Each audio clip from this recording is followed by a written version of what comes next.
a podcast to honor the gods. This better come with a sacrifice. Dave X Media. I'm Christina Kahn. And I'm Lelia Hilton. And this is Burn Before Reading, the podcast about literature. We're here again to discuss the terrible writing we did when we were younger and delve into some other cringy literary topics.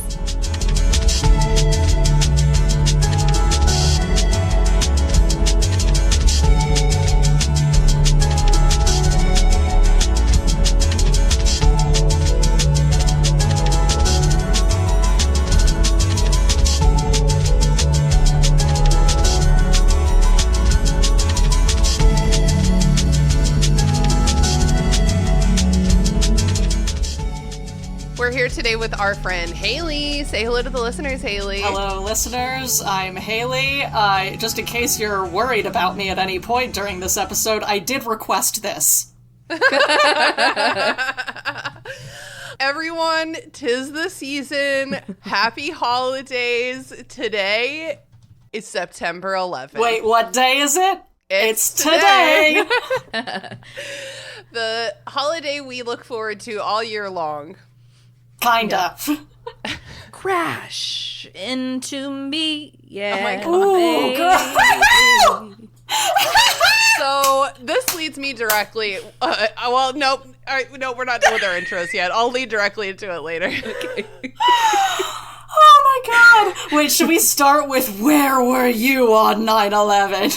Should that be our No. cringy thing? No, I mean, it would be helpful context for all of us. Okay, We'll let's do get our there. cringy things, and then we'll do our helpful context. Yeah. Haley, what has been cringing you out this week? Oh my god. Oh my god. Thinking about today. Wait, the recording or I mean, or September 11th? I kinda both, because I was doing some reading about a related topic, and it made me hate something I already hated even more, and I didn't know that was possible. Okay, We'll get into it. interesting. Very interesting. Okay, Leela, what's cringing you out this week? I was on the phone. I called to try to somebody's mom at work to try to get them to see if they wanted to come in for an opening that we had. And usually the way I answer is like, "Hi, this is Leela from Ivy Rehab for Kids," so they're not immediately like scammer, boom, you know. And then so I'm like, "Hi, it's me," and then Shield. and then and then I'm like, "Is this Samuel's mom?" And then usually they're like yes or no, or like I'm his grandpa or whatever. But like this time it I thought it sounded very much like a cigarette mom, like a nice like a husky wizened mom. And I wasn't allowed to have sleepovers with friends who had those moms. Same, but I knew about them. And so I thought it was the kid's mom. And then the lady was like, "No." And then for me, as a policy, if I call someone and I call the wrong number, then I just end the call, because I have grown and I don't feel the need to apologize for something that I didn't even mean to do. Do you know what I mean? So I said at that point, "Okay, have a nice day." And then I hung up the call. And then I looked in their chart and looks like I accidentally called Dad's number. And so I guess Dad has more of a high voice. Or Dad was with someone. Whoa. Oh my god, I didn't even consider that. I forgot people lie. I always forget. So that's also true. He might have a cigarette like mom girlfriend. So I don't know. I just felt really, because I was like, then I called the mom immediately after, and I was like, "Hello, is this Samuel's mom?" And she was like, "Yeah." And I was like, "Want to come in?" And she was like, "Okay." And it was fine. But I'm like, oh my god, if that dad comes in again, then I feel awkward. And it's like, it is like very, the way that it would be nice for us to be able to just use gender neutral language all the time. We are not there yet. And it does feel so awkward. Yeah. If I was a mom and like, I was like, "Hello," and they were like, "Is this somebody's parent?" I'd be like, yeah, I'm. Yeah. Oh my mom. God, are they dead? I'm the mom. Yeah. I seriously think that, like, if you say parent, that it sounds like you're the cops and you're telling them that their child's corpse was just found in a ditch. It's tonally different. Yeah. And I also feel the same way. I think that sir and ma'am are like such good tools linguistically. I think especially since like here in the South, like a lot of adults in our area just like to hear that. It really helps kind of like, it just helps a conversation. Yeah. And it's just like also disrespectful to people, to certain people, and you can't tell by looking, you know? Mm-hmm. So language, catch up, figure it out. Figure it out. Tina, what's been cringing you out this week? I'm actually going to do a throwback cringe. Ooh. You know, we always have trouble sometimes coming up with our cringiest thing, although y'all were on it this week. But Leela, we sometimes record more than once in a week, and it's like, I really have mostly just been home reading. I don't know what you want from me. So I started a note on my phone. So if I do anything cringy at all, I can write it down, which right now it just says cramps, because that's what I said a couple weeks ago. It just still says cramps. But I am going to start writing down like also old cringes that I think of, you know, because they will be a good throwback. And so today I was reflecting on my first ever panic attack that I had about 2 or 3 years ago. And it was triggered because I was very curiously, innocently watching 9/11 conspiracy videos on YouTube. And I was going down this rabbit hole. And I was like completely fine for like an hour. And then all of a sudden I just like was not okay anymore. And my heart was like racing and I was like panting. And I literally had to go lay down and watch Bob's Burgers. Oh my God, and like, Tina. Weed helps me with a lot of stuff, but like panic and anxiety, no. Weed does not help me with those feelings, so I did not do that. But yeah, fun story about my first ever panic attack being triggered by watching. And ever since then, I have like an escalated paranoia of dying by crashing in an airplane. That would be a bad way to go. Horrible. Yeah, and I'm going to Japan in January, and I'm terrified of flying over the Pacific. Like, I can't really think about it. I mean, I don't know if this is helpful, but like a water landing is kind of better. Like, if you crash into the ground is hard and it's just like kaboom. But like, if you crash into the water, the plane can kind of like glide. Even like if the engines are totally out. Haley, but like they've got under there. Yeah, but like they've got rafts and stuff. Like they've got communication and like redundancies in theory. What I tell myself, Mary Payton said this to me once. I'll never forget Mary Payton from Wildling Press. She's been on the show before. She said, when I get on an airplane and I'm having anxiety, I look around at the flight attendants for whom this is their day job. Yes. And they're not afraid because it's their day job. Are you afraid of your day job? That's no. good. That's really good. It's good. really good context, and I've used that in like other situations too. I'm kind of forgetting at this time, but like it really helps if you're feeling stressed, like if you're doing like, I don't know, something out of your comfort zone, be like, okay, but someone here is employed to do this every day. And so it's actually not a big deal if you shift your perspective. That is good advice. Yeah, great advice at the end of my throwback cringe. So feel free to bring on some throwback cringes. You know, write down your most embarrassing moments ever, stuff like that. I could do that. Maybe next time I'll share my panic attack story. So Haley, do you want to start by telling us where you were on September 11th, 2001? I would love to. All right. So I was in Huntsville, Alabama on that day, and any Patriots there? So many. Fun fact about Huntsville is that it's right near Redstone Arsenal, which is like where they make the rockets. Like all the rockets, like NASA rockets, ballistic missile rockets, nuke rockets, you know. Not scary to live near at all. Not even slightly. So it was like not, like the couple of days after 9/11, it was like there was a like fear that like something else was gonna happen, and so anyone who lived near like a major military base was like kind of paranoid. Well, because like that day felt that way. That day went on forever, and it was like the craziest thing in the world happened, and then it happened like 3 more times after that. That was fucking crazy. Yeah, and like I experienced almost none of this because like I was in class and like I was in Alabama. So, like, nothing was happening near me. They weren't, like, letting class out or whatever. So, like, all I remember is that there was a point where, like, you know, sometimes in elementary school, I was in, like, 4th grade, like, the teacher would turn the lights out and, like, leave the room and everyone was supposed to just, like, work quietly. That was happening. And then our teacher ran back into the room without turning the lights back on, turned on, like, There's no time. Right. Turned on the classroom TV, which we had been, like, they'd been swearing up and down for years, like, no, these TVs don't connect to cable. What are you talking about? This is just for playing Bill Nye the Science Guy videos when I'm too hungover to teach you little shits. No.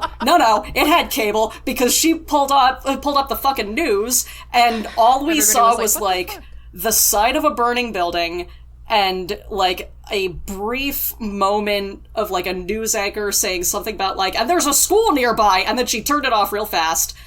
And then... 'Cause that's a crazy thing to show children. Like, out of context as it's happening. Yeah, but there were no smartphones, so, like, what's she gonna do? Pull something out of her... pull a magic mirror out of her pocket and just, like, watch the live stream? No, the news was all there was. I mean, so, like, she just turned... had a computer. No, she didn't. This was Alabama. They didn't fund the school Sorry, I with forgot computers. It was Alabama. I forgot that I was in the richest school district in the country at the time. I was in one of the poorest. So sorry. So, like, end of the day comes, we're going home, I'm sitting on the bus, and as we're, like, coming up toward my stop, I see my house, and I see that my mom has put out the 4th of July decorations, which are, like, she's got, like, little American... In September? Yeah, and I'm just sitting there like, what the hell is... That is so your mom to be like, national tragedy? Yeah. I know what to do. Like, right? I have to be on theme. Yeah. Right. So, I'm, like, getting off the bus, and I'm like, what the hell is she doing? Like, or did I forget a holiday? What the hell? What, it's like one of us like is 3 wrong. days ago. Yeah, I'm like, one of us is off.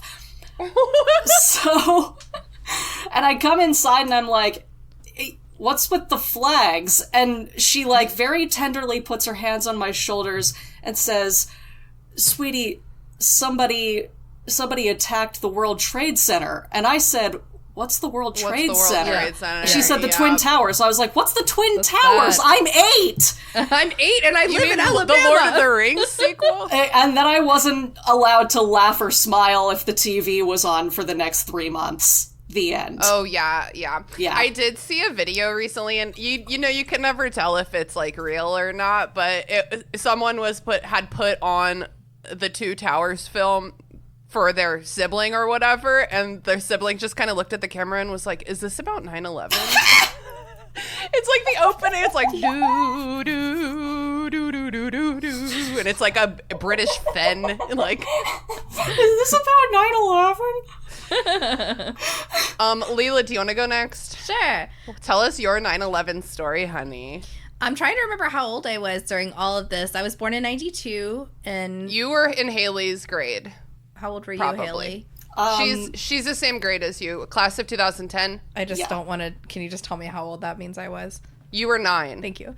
All right, so I was 9, so I guess that means I was in 4th grade, yeah. And 4th grade. I think I remember the teacher wheeled in a TV. So a lot of effort to show us the thing. I guess they wanted to keep us informed, but also they had to see it happening live. They knew it was huge. They played it. I didn't know what the fuck was going on. I was 9 years old. And a bunch of people's parents came and picked them up early from school. My mom didn't do that, so I was really jealous. My uncle Colby lived in DC at the time, and so that was scary. Yeah. I don't know. Other than that, like, I remember a lot of patriotism. A lot of patriotism. Yeah. Feelings of family, and we got to go to church, and we're here. Oh, yeah. Mm-hmm. Like, yeah. That was very Lest strong. my daughter go astray and become a terrorist or, like, whatever. Sure, that's probably what my mom was Terrorist, Satanist, what's the difference? What about you, Tina? I was in 5th grade, and I lived about 30 minutes away from the Pentagon. And I lived in a school district that its main purpose is producing government employees.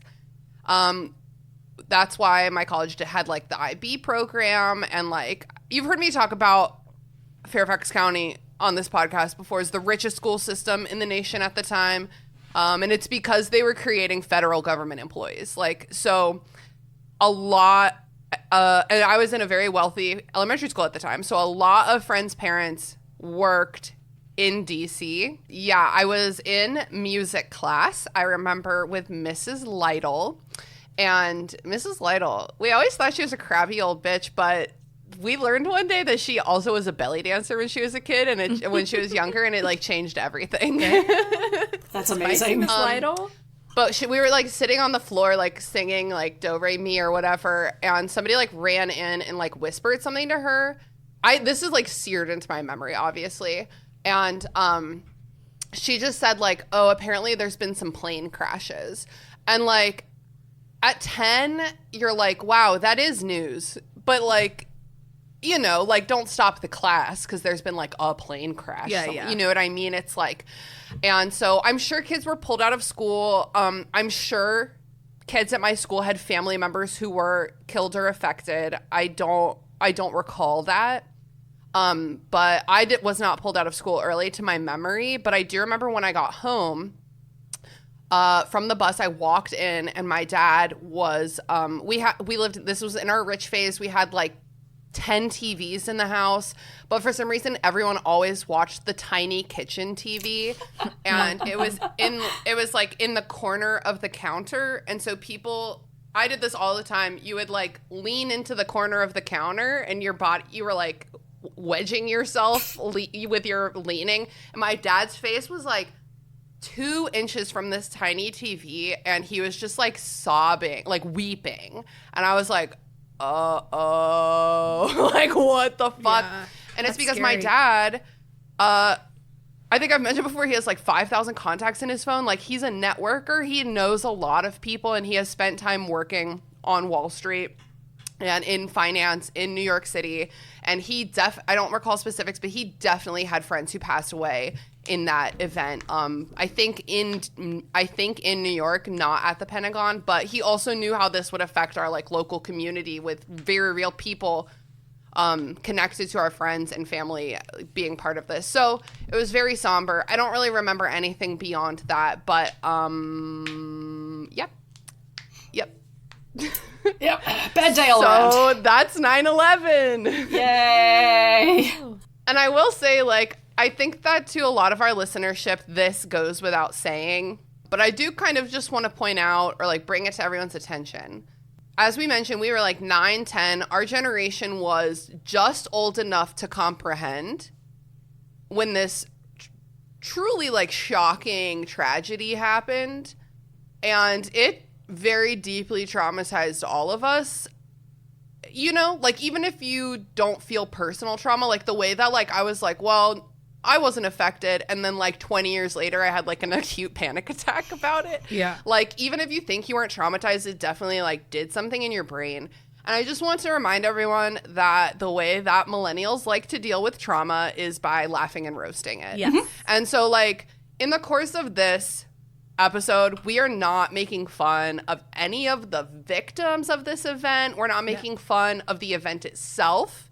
We're poking fun at the trauma that lies dormant inside all of us and like our own personal experiences and the way it like changed this fucking country. Yeah, honestly, like that, I think that's most of what we're focusing on. Like, most of what our ire is focused on is like the reaction from like the adults around us, because like we were just old enough to comprehend what was happening, but we weren't quite old enough to like understand the geopolitical situation to look at it critically. Yeah, we weren't looking at it as like a, oh my god, nothing like this has ever happened before. We were looking at this as like a, oh, like, well, bad things are always happening on the news. This is another bad thing. But like all of a sudden, every adult in my life has gone completely insane and like stayed that way for 5 years or so. Mm-hmm. So like that, and like everything that we're seeing right now with like Trumpism and like the division in the country, like the prequel to that was the aftermath of 9/11. All of that grew out of the fertile soil of fucking insanity that came out of America after 9/11. 9/11 paved the way for Make America Great Again, for sure. Yes. For sure. And I think that it was, like, the impetus for this, like, true... nationalistic surge of nationalism. Yeah, like, radicalization of the right. You know what I mean? Yep. So there. So... when we're laughing as we're crying. Yeah. So just keep that in mind. Yeah. We're not, I mean, like, this goes without saying. I don't know if anyone who listens to us would even think this, but, like, we're not condoning It's just gotta be said, domestic terrorism. we're not condoning we don't think it's cool. that was international terrorism. It was Either way. You're so right. I'm thinking is fine. I'm thinking of Columbine. Same timeline, sorry. But oh my God. This is where you'll see this start to happen. There's something about something so truly universally traumatizing that is so funny to me. It's hard to explain, and we'll get a little more into that. For example, as I was driving home from Fredericksburg today, I looked up a playlist. I wanted to look up, oh my God, because I know that there's when 9/11 happened, there was a surge of music. In particular, I would say country music, but kind of all genres that decided, like, because everyone was feeling these big feelings and they were making art out of it. But, what resulted was a lot of stay tuned, a lot of nationalistic shit. Yeah, I'll be getting into this as well, Leila. I really wanted to hear, I was like, I want to hear as much of that as I can before I can't take it anymore.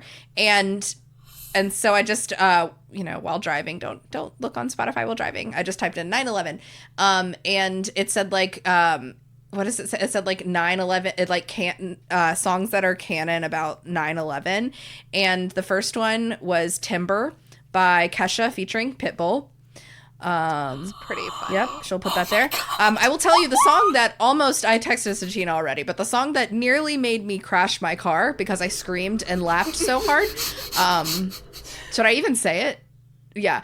Yes, it was all of a sudden Jump by Van Halen started playing. It was morbid and hilarious. Really bad.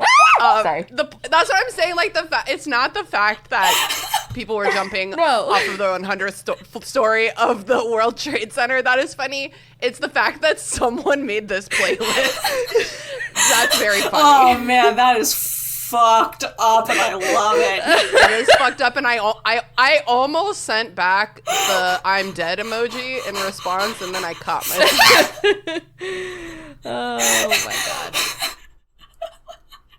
Haley, why did you request to be a guest on this episode? Okay, so as I said, I was in Alabama on 9/11, but there's a reason I was living so close to Redstone Arsenal, and that's that my dad was in the military working at Redstone Arsenal.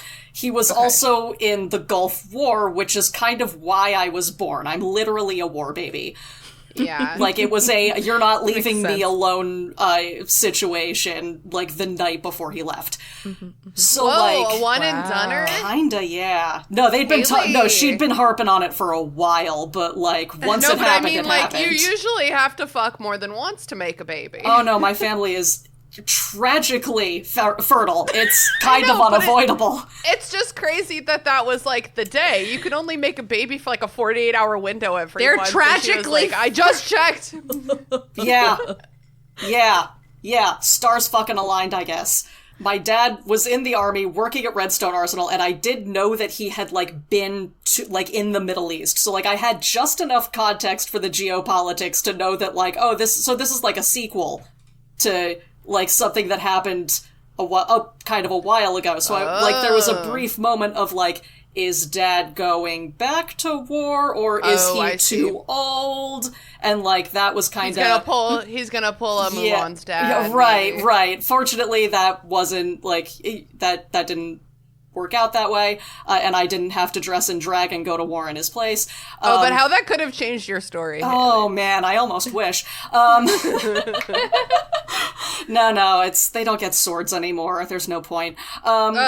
So don't the higher-ups get, like, waste. ceremonial swords sometimes? Kinda. like, but like only for the ceremony, you know? Anyway, so I had a, like relationships with 9/11 that were like deeper than most people in fucking Alabama.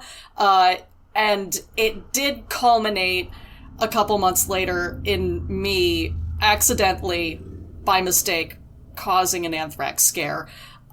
And so, like, this was kind of a formative event for me, more so than the actual 9/11. And it's given me a lot of complicated feelings about the event and the aftermath of the event.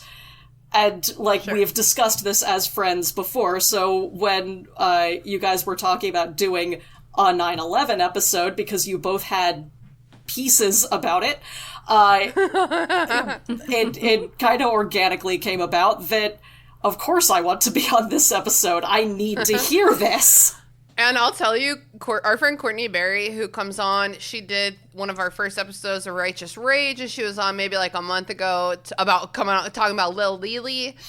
She is like livid that she was not chosen for this. Well, the good news, Courtney, is that 9/11 comes around every single year. And we do have literally topics. This is so fucking crazy. Leela and I we just keep finding new 9/11 topics, so we have the next 4 years of 9/11 planned for this podcast. I think this is going to be the only one that actually falls on 9/11, but like... Well, now it's a tradition. We're making it a tradition. Yeah, we can save it. Knowing that, I need another drink. Yeah, that's fair. Get you a drink, girl. So, Leela and I have both brought songs that we wrote to honor 9/11. Yes. Now, when did we first realize that we both fucking did this? I think as we were like developing this podcast, yeah. And that's the beauty of BBR, guys. Yeah, it really we realized. Is. I think maybe it could have been either one of us. I want to say it was Tina who said it first. Was like, "Oh my god, can you believe I wrote a song?" It's like extra crazy for me because I don't write songs. Like I have a couple that I wrote back in the day, but I haven't brought any on the show. Although Leela, I do got a couple songs to bring on the show. Like I do, and it starts. Yeah, today. I'm here for it. Yeah, so this was just really like a time of performative patriotism, and like being like 9 to 10 years old. You're just like an empty vessel with no personality, just like waiting to be peer pressured into stuff. Just like, you know what I mean? Yeah, so easily influenced, especially like by your parents and like the wise, in quotes, people around you. Yeah, and like I was like a good kid at this time, like anti-drug. I love my parents and my country, you know. And like I said, we were in geographic proximity to the Pentagon crash. So she like loves horses and America too. You beat me by 3 seconds. She's a good girl, loves her mama. Yeah, that would make a great country song, honestly. I'm gonna go first because mine is very brief. I wrote a song about 9/11 called "That Day," and I'm gonna guess I wrote it within a year after the event. At the time, my friend, I think it was my friend Lainey, and I had a band, which I'm putting in quotes, called Ditto, because it was just the two of us. You only need two, I guess. Oh my god. It was part of our plan to learn how to play instruments. Oh my god. But which by the way, who's Dave Grohl? What band is that? Foo Fighters. That's how the Foo Fighters started. I'll be very clear. I recently listened to that Celebrity Memoir book club about how it was just a bunch of punk boys who were like, let's just learn to play instruments since we're already hanging out. Exactly the same scenario. Exactly the same scenario. Tina is basically Dave Grohl. I don't want is what that. She's saying. He seems fine, but like I don't want that. What I'm saying is we had nothing except for that I had aspirations of being a writer, and I was writing at the time. So I was like, I'll write all the music, Lainey, figure out how to play the guitar.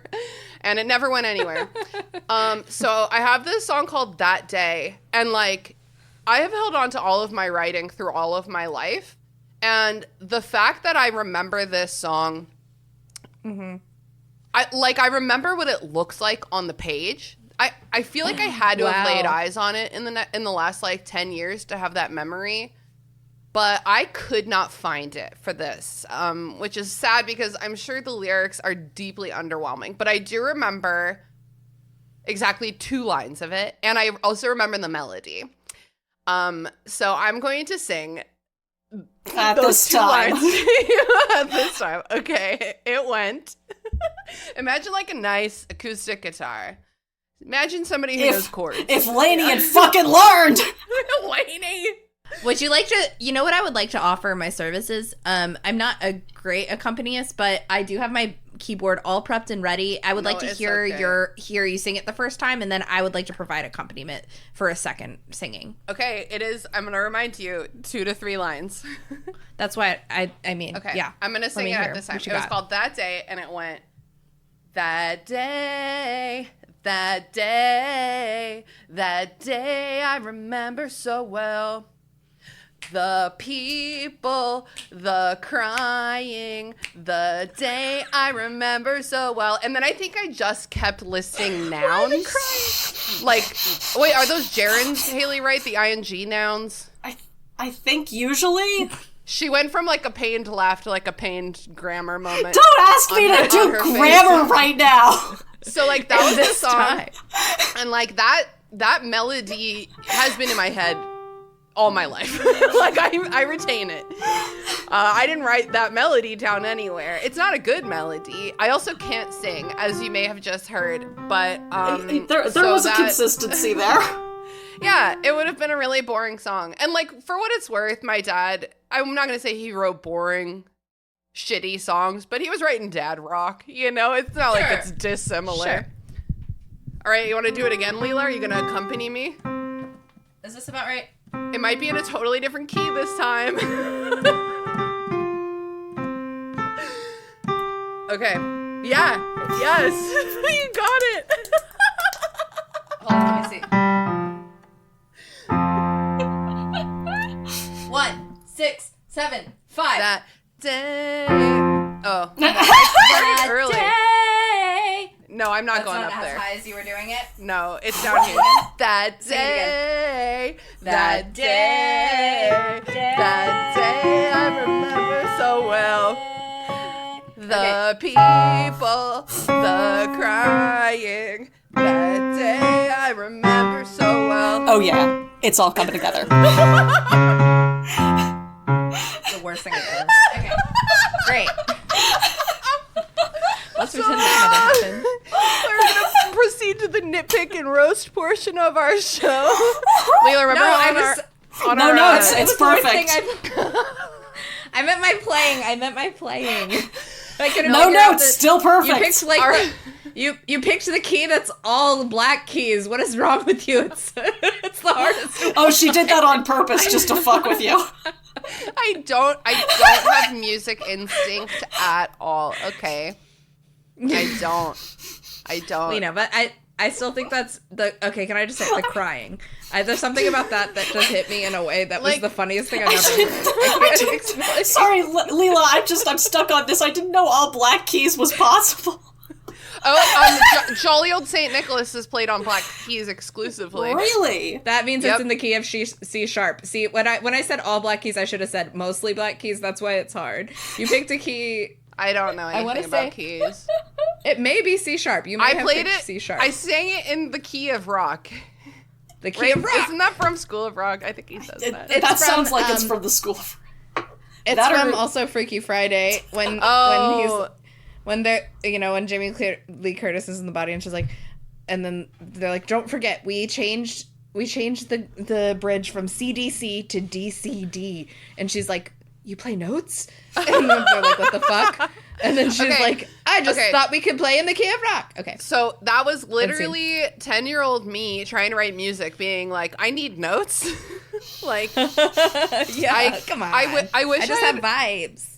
I'm like eager to share some of the other music I've written all of which I have to sing just like that for you guys. And the notion that I ever thought that I could be a famous singer is like very, very funny because, like, sure, you can be anything you want to be, but like, you also just need to, like, I never thought I could be a mathematician, and that's because of the patriarchy. It's also because I do not have an instinct for math. I have an instinct against math. Same with singing. Yeah. Same with singing, and I should have been able to identify that. But the thing is that like, if you have the energy, the vibe, the look, the charisma, you can do almost anything you want to do, including singing. It's gotten me really far. It's come out recently that J-Lo like kind of can't sing and never could. And look at her. Look how far she's come. Look. And it's not a great time for me to say that, but like, yeah, that's all right. It's a side. But still, look at her. You know. So I think that like this has faded out, but I do definitely remember like a part of our childhood, maybe like several years, maybe up to like a decade after 9/11, where like that day was like, I think a remembrance phrase. Do y'all recall that? Yeah. Anytime you were talking about 9/11, like, people would, like, we even slipped into it earlier when we were talking about like where we were that day. Like, it's just, it's like people would just use it as shorthand because like you can only say 9/11 so many times. Yeah, and if you say September 11th, it sounds pretentious, right? Like, who do you think you are? Eventually, you like that day is like its pronouns. Yeah, totally. That's very funny. I think technically that is a. Yeah, I mean, it is the pronoun, so like. That is a determiner. No, I'm joking, but like its pronouns are that and day. You know me, I'm always trying to like take it one step too literally. I'm like, but does the joke hold water linguistically? Does anyone know linguistics well enough to care? No, including me. So yeah, I do think that most of the rest of the song was like just nouns, like probably like the airplanes, the the running, like I don't know, the friends of my parents who work near the Pentagon, like I wasn't saying anything. It seems like you were directly talking about the tragedy. Were any of the 9/11 songs actually saying jack shit? No, you're right. They weren't. It was honestly, this seems to be well within the bounds of the tradition. I'm weeping. I don't have anything else to say about my song specifically. It's barely a song. I wish I could find the text. I looked everywhere. I cannot account for its loss as I am a meticulous record keeper. And as I mentioned, I have an adult memory of laying eyes on it, but poof, she's gone. You probably pulled it out at some point, looking at it, and said, I'll put this somewhere I can't possibly forget. Well, it was digitized. I was writing on computers at this time. Well, so. I was gesturing paper, but, you know, same thing can't happen on a computer. I don't agree, because I just keep all of my shit together. I, like, all of it in one place? That sounds like a terrible organization system, Tina. I feel like that's not what you mean. No, it literally is in a massive folder of my work. That, like, just all like of it my forever? Like, literally, yes, it's like my archive of shit I wrote forever. And it was on a hard drive for a long time, and now it's in the Google Drive. Yes. That's all of my... I mean, terrifying. Until I, like, got good. Now those are saved in, like, you know, like, work in progress folders. That's different. Those are in active folders. See, I would just, like, forget the old folder and create a new folder, and that's why I don't have records of fucking anything. Leela, is it time for your song? Yep, I think so. I was able also to, I just quickly, from memory, transcribed the... Oh, good. Is it in the driver? I believe, yeah, it should be in the drive. It is. Oh my god, I'm so excited. I'm going to share. Oh my god, stop. You did this font just now. This is not a throwback font. Nope, I did it all just now, because just like you, I can't find, there's no way I could find this anywhere. Do you see this, Haley? It's coming up. Oh my god. Is that fucking Comic Sans? She did come. Yes, I'm gonna, ma'am. even though she just did this just now, I'm still gonna post it like this on our Tumblr. Do it. Do it. It will go viral. I promise you. It is in Comic Sans. Well, okay, I'll just actually wait. Let's hear it first, and then we'll roast to the formatting that she just Oh my did. god, the fucking red, white, and blue. I can't! Testing. You guys tell me. Well, it's hard to know on Zoom how it sounds, but too loud. No, it sounds fine, Yeah, but do sing a couple words. Sing testing. Do, re, mi, so, It's fa, la, perfect. ti. It's actually perfect. Yeah. I think you should do it right now.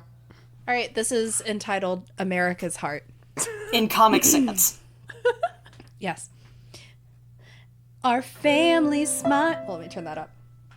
Our family smiled bravely. Together we stood, hand in hand in loving brotherhood.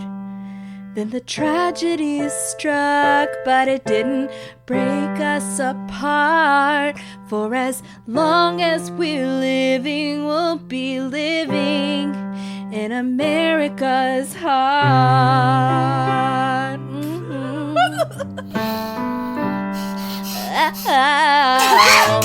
Michelle Branch, is that you?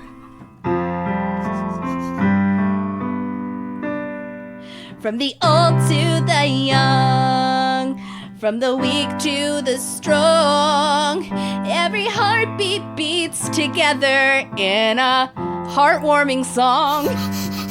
And although our expressions may not reflect our insides, every bit of our hearts are filled with pride. Our family smiled bravely. Together we stood, hand in hand in loving brotherhood. Then the tragedy struck, but it didn't break us apart. For as long as we're living, we'll be living in America's heart. Oh. Y'all dumb motherfuckers want a key change. Is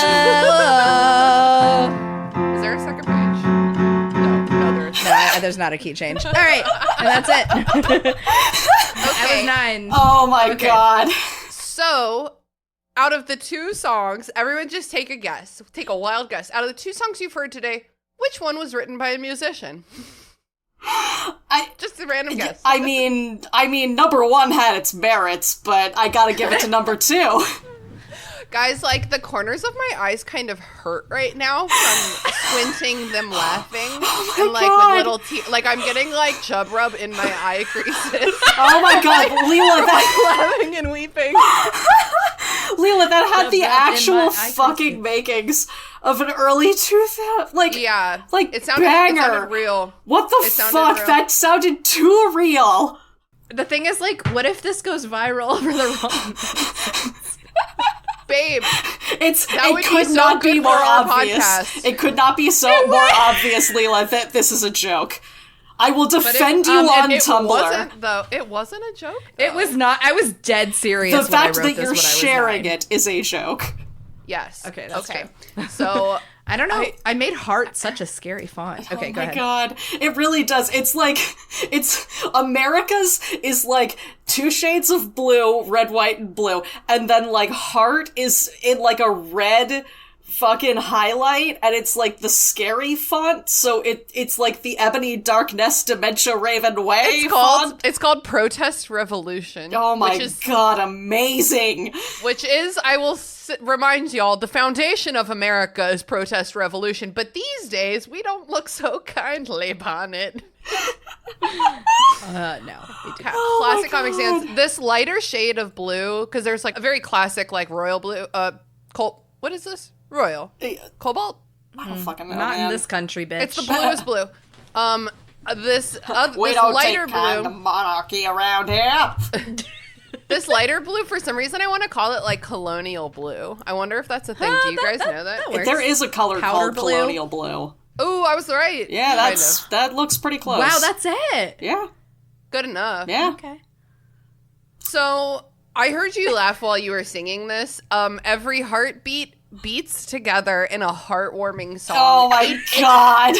80% of those words are heartbeat.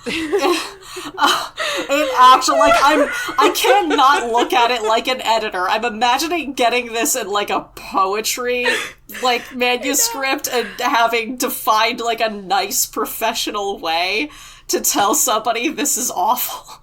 Oh, yeah. Haley, I was actually talking about you and me both editing poetry on our bonus episode, which came out on September 1th. About which we recorded about Shel Silverstein, because we were talking about, you know, like verse and rhyme and stuff like that. I was like, I was talking about how hard it can be when someone is truly god awful at it. Yeah, Shel Silverstein would only do heartbeat beats together in a heartwarming song as like a bit. As a bit, yeah. Ooh, man. I do this thing, and not just with poetry and verse, but like in my head, this is how it feels as an editor. Is like, it's almost like math when you're like balancing an equation and you like cancel out things. So you know what I mean? Because it's like you're repeating this on both sides, so I can just take it out of both sides. So like heartbeat beats together in a heartwarming song.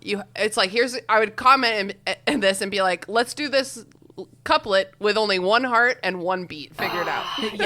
Yeah. That's definitely like something, like looking at this now, I can tell that honestly, Tina, may have been the first like song with lyrics that I wrote. Wow. Ever. I mean, actually, and it's like as a first effort, but like from a 9-year-old, this is good. From a 9-year-old, this is amazing, actually. And also, like, I think a lot of writers' first works, my earliest works, are like deeply derivative of other works, and so I do feel like all of these lines can be found in other post 9/11 songs. Yes. This wouldn't be out of place. Yeah, you were pulling from like a good market of a healthy economy of 9/11 songs. You were taking in influences, and the influences happened to be bad, but you didn't know that. You were 9.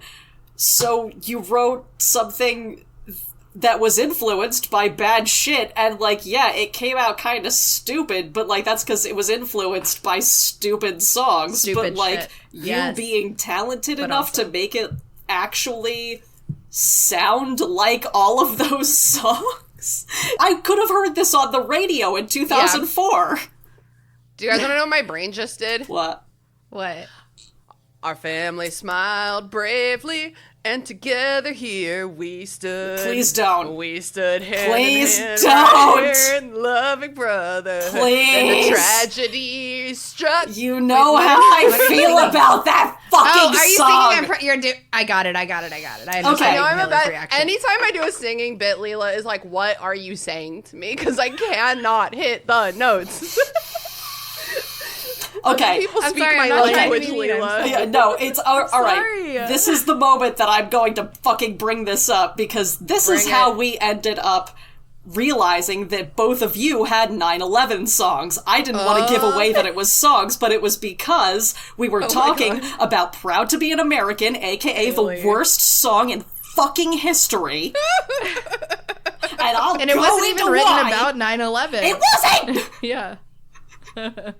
Which is crazy. I definitely always thought it was. I think it must have come very hardcore back into popularity right around 01. It did. September. It came into popularity right after 9/11 because of 9/11. Weird. So weird. Yeah, right? Who would say? Okay, but like, I hate that song so much that it's like one of my canned rants that like comes out at parties. We can hear it in the tone of your voice. Yeah, you know. That's why I'm on this episode. So, like, Tina had mentioned to me when we first met that she wrote a 9/11 song, and then we found out later when we met Leela that Leela also had a fucking 9/11 song. So it sounds like knowing we both had 9/11 songs might have been part of why I thought, you know who would make a really good co-host for Burn Before Reading? Leela. Because she will embarrass herself right alongside me. I will. I feel like it's time. You know? It's been long enough. And honestly, Leela, I gotta tell you, your song in particular, but even yours, Tina, incomplete as it was, I think both of them are genuinely better musical attempts than Lee Greenwood's God Bless the USA of 1984. God bless the USA. Hey, Haley, what? I just have one question. Go for it.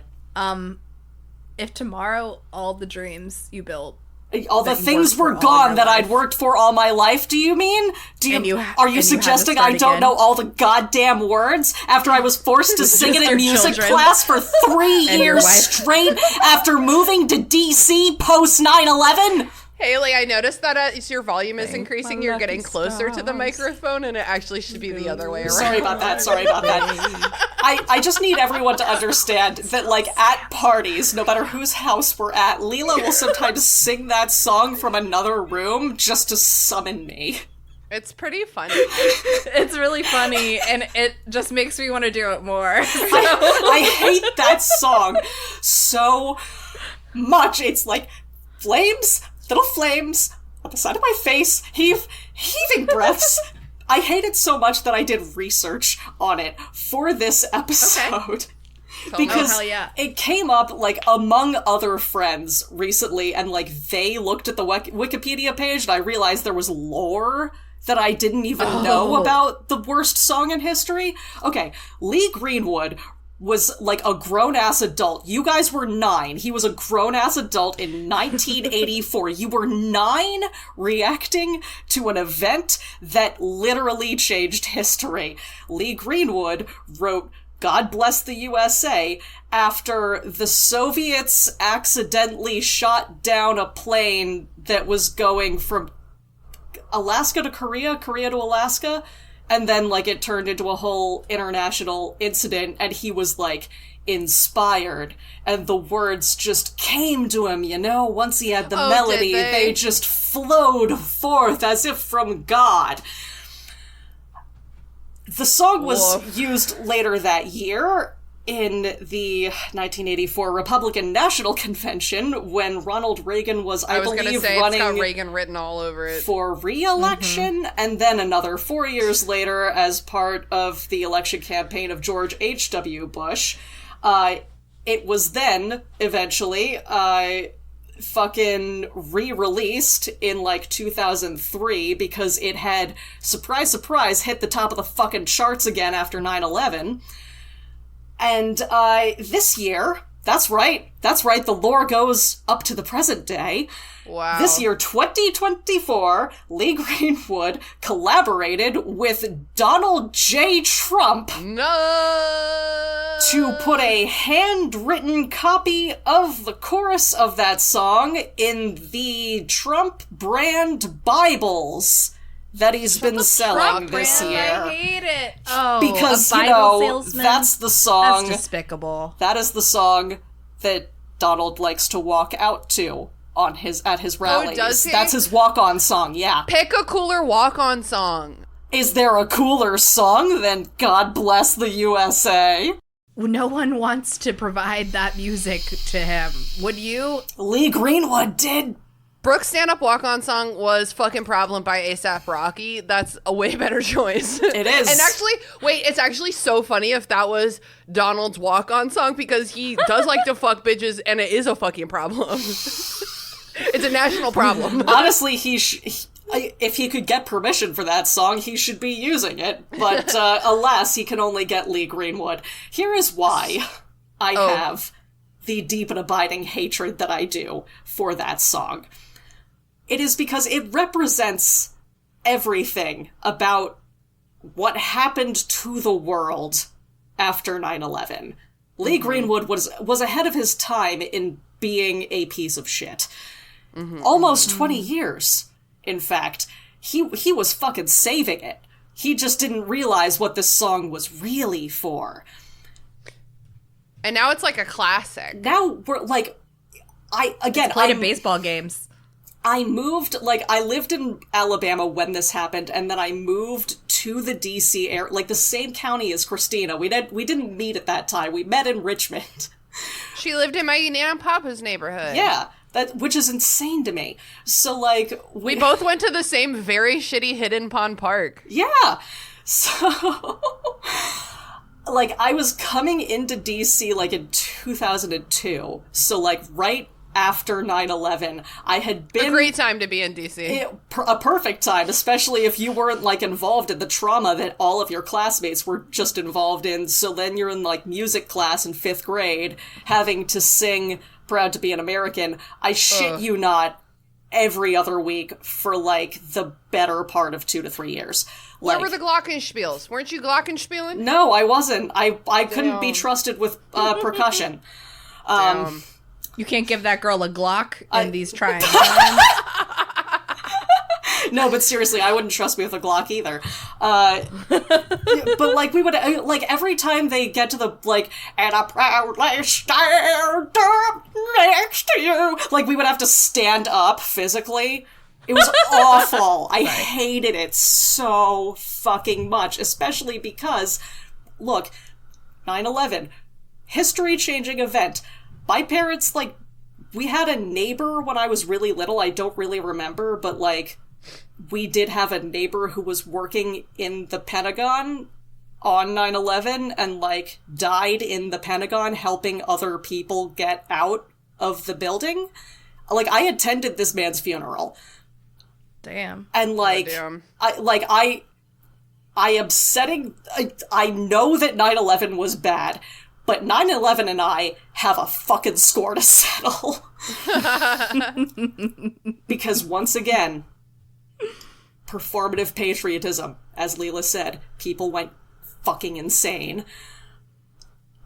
So, in the months following 9/11, my birthday happened to fall. Specifically, like, 2 days after Halloween, which is my favorite holiday, because I'm biased. And I believe this occurred on November 1st, so the day in between Halloween and my birthday. My mother has still been leaving the flags outside. We didn't decorate for Halloween this year. The flags are still fucking outside, and my house looks deeply lame compared to every other house on the block. But, you know, my birthday's coming up. I'm 9. It's 2001. This is still when it's, like, exciting to get mail. So, like, this is one of the 2 times of year I ever get mail. It's Christmas and my birthday. But there's an anthrax scare going on, you see? People... So, remind us a little bit about, like, what that was. Was that, like, fake news? Was that, like, the same? Oh, no, it was real. It was real. It was very real? Okay. So, like... I don't know if it was, like, Al-Qaeda or just, like, some asshole, but, like, a couple of U.S., like, government or military officials had been sent envelopes that were full of a white powder that was just powdered anthrax, which is, like, you can look it up, but it, like, trigger warning for everything. It's awful. It's fucked. It's like Ebola. It's bad. So, like, they would open these envelopes and the powder would puff out and then the murder cocaine would get them. Yeah. If you've ever accidentally sneezed into a pile of cocaine, not that I've ever done that and had everyone get really mad at me, but you'll know that it's like, there's nothing you can do. It's everywhere now. Like, there's nothing. Yeah. And as I said earlier, my dad worked on Redstone Arsenal, which is where they make, again, all of the rockets. The bomb rockets, the space rockets, the nuke rockets. So it wasn't completely insane to think that we might get targeted next. And my birthday's coming up, and my elderly Aunt Elsie sends me a birthday card because she's very sweet and cute. But I'm not allowed to open my own mail, because there's an anthrax scare. The only mail I ever get. I do remember not being allowed to handle the mail at all. Right. So yeah, that was crazy. I come home November 1st. I'm sitting there. I've brought the mail in because I'm a good child, and also I want my birthday mail. And my mom is opening my mail for me. And the afternoon sunlight is slanting in through the windows. Which is that's a specific kind of light, because, like, just sitting around, you look at that light and you're like, damn, my house is very dusty. And nobody's even stirring anything right now. Right? Just the God rays lighting up all of our insufficient cleaning. Right. And then my mom opens Aunt Elsie's birthday card. A quick note about Aunt Elsie. She bought all of her stationery in the 1970s. Because she lived through the Great Depression and she doesn't spend money like that. Fun fact about paper, after that long, it does begin to deteriorate slightly. So my mother Definitely opens the letter from Aunt Elsie, and a little puff of white powder floats up into the golden afternoon light, and my ass, sitting there, sick of all of this bullshit, because truly and honestly, it has been performative patriotism day and night, nonstop, 367, say, "Look, Mom, white powder." An hour later, there is a police officer in my house. brave of him. 3 hours later, every cop for 3 counties is parked on my street. Multiple ambulances are outside, as well as several fire trucks. Not sure what they were doing there. There wasn't a fire. They're always there. They just showed up, along with hazmat, and I would later find out, the FBI. There is also a helicopter or 2 circling the house. Was it the news? Was it the authorities? Who's to say? I am hiding upstairs in my room, which I have been doing for the past 2.5 hours. I have built a barrier around myself, mostly out of chairs and also stuffed animals. I don't actually think they're going to protect me. I'm going to be 10 tomorrow, of course. I'm not a fucking moron. It's just that I know that if the cops, firefighters, paramedics, and whoever the fuck else busts into my room, they're going to feel really bad pulling a bunch of stuffed animals out of the way to apprehend a 9-year-old, still technically. As I am peeking out the window, out at the front yard, where the neighbors are gathered about, I see that they're setting up kiddie pools on the front lawn.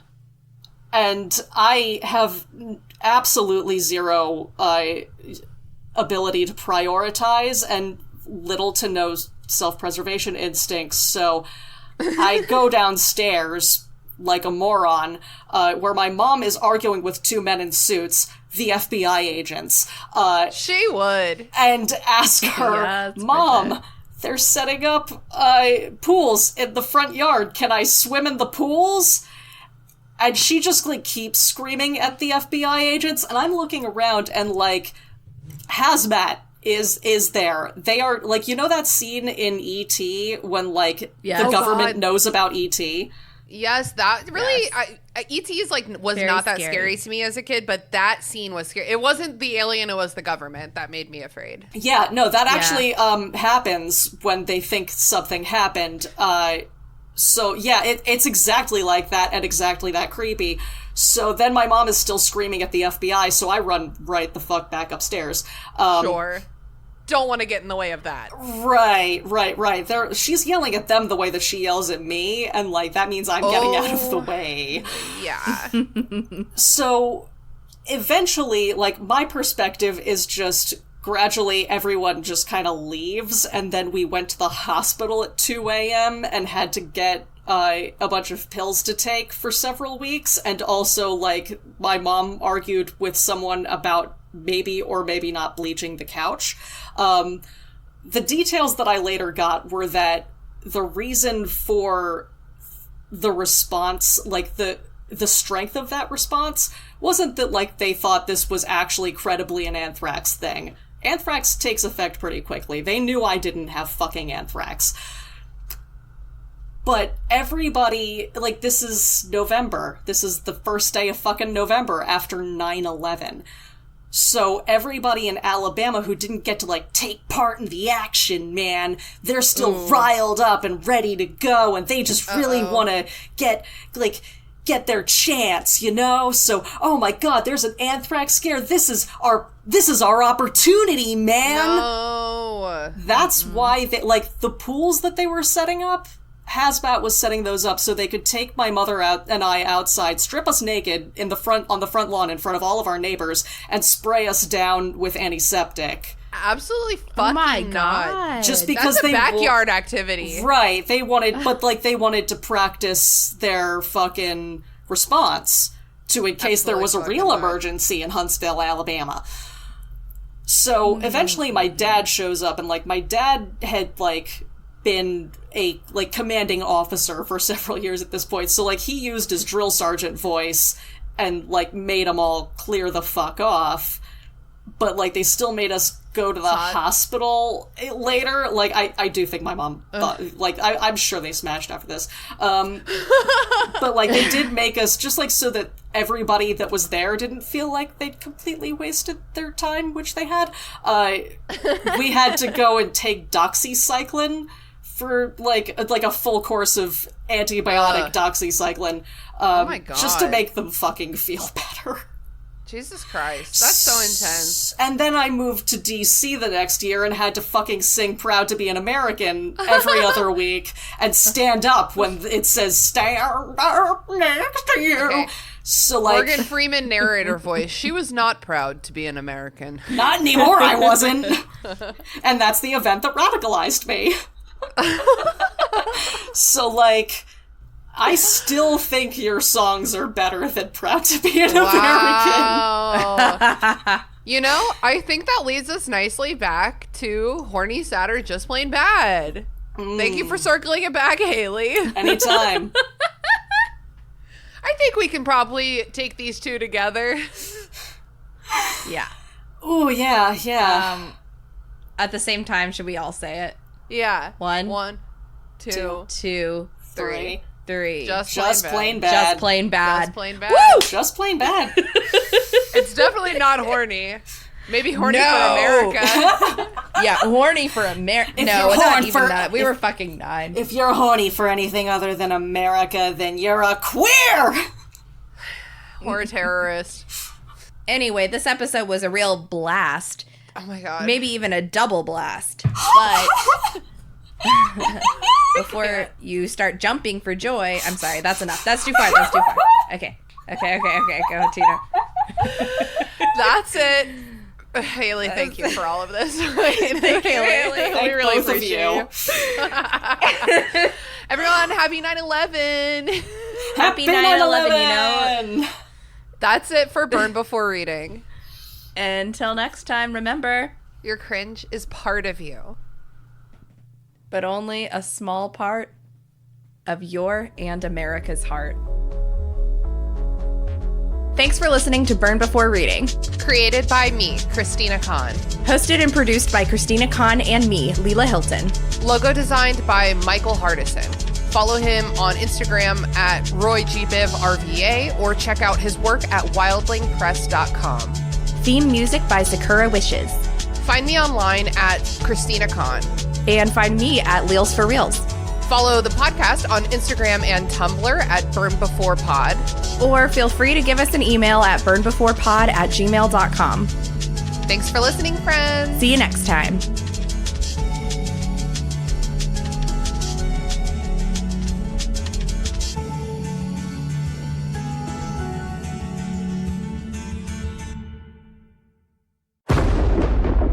Dave X Media.